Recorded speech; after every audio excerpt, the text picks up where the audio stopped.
As you continue on your chess journey, it's a great feeling when you start to win more games and notice that you are making stronger moves.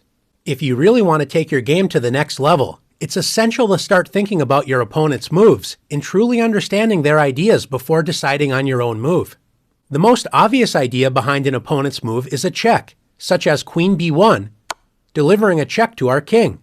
Since our king is under attack, it's easy to react instantly and play King h2. Unfortunately, if we play too quickly, we risk missing the entire story behind our opponent's move. Before responding, try to understand all of the things your opponent's move does. Yes, Black's queen checked White's king, but was that the only purpose of the move? Notice Black's queen was also attacking the unprotected bishop, so Black can play queen takes b5. Black is no longer down a piece and has a good position. Let's take a look at this position again. Now that we understand that Black's queen is attacking both our king and unprotected bishop, known as a double attack, is there a way we can both block the check and protect our bishop? If you found bishop f1, great job! We block the check and protect our bishop at the same time, so White is up a piece and enjoys a great position. Now let's take our game to the next level and start to think seriously about our opponent's moves and ideas in the following examples.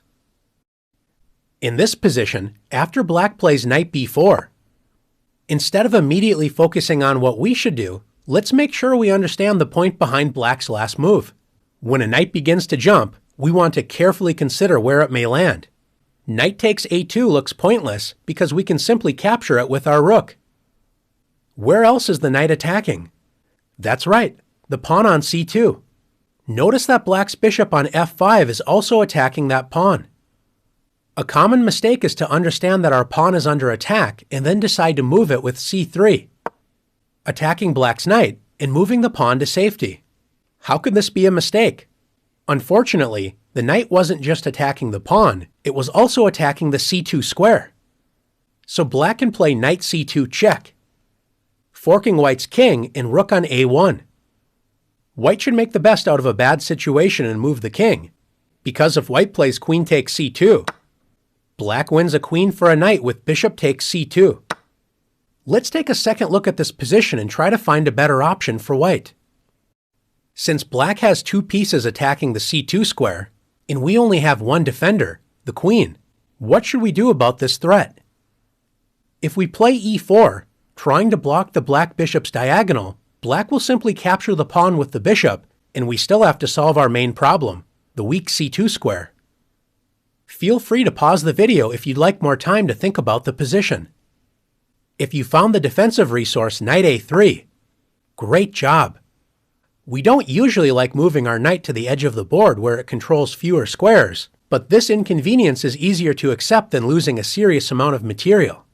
Now that c2 is properly protected, we're ready to kick the knight out of our territory with c3.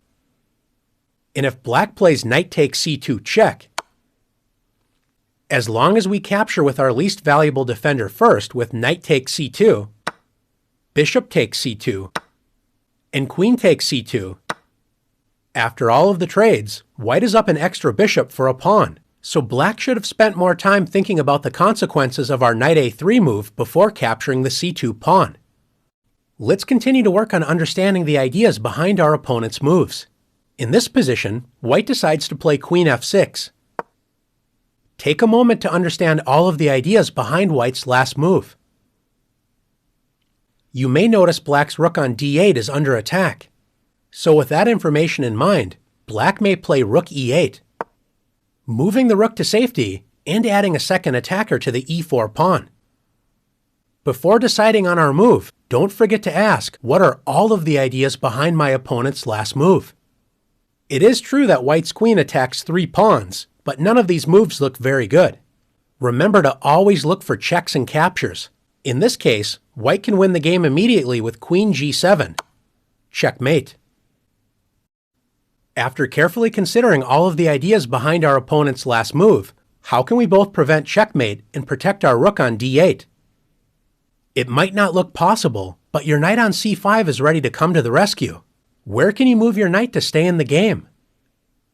That's right, you can play knight e6. This move prevents checkmate on g7, as the knight would simply capture the queen, and it also protects the rook on d8. Knight e6 isn't the first move that may come to mind, but by taking the time to fully understand the ideas behind your opponent's move, we can find these important resources. Sometimes you can make a threat and it seems like your opponent is completely ignoring you. If white plays rook to f1, we may expect black to play rook f8 to protect the hanging pawn on f7. It may come as a surprise to see black play rook to d8. This move seems to completely ignore our threat of rook takes f7. Of course, sometimes your opponent only focuses on their own moves and misses the purpose behind your moves. If you don't see a point behind your opponent's last move, you need to trust yourself and continue with your plan. If it turns out you overlooked a tactic, you will gain a valuable lesson, but you cannot fear threats that you do not see. It turns out that rook d8, lining up with our king, is a very tricky way to defend the f7 pawn. So white should move the king off of the same file as black's rook with a move such as king c4. After rook takes f7, black has a surprising move which wins white's rook. Take a moment to look for this incredible resource.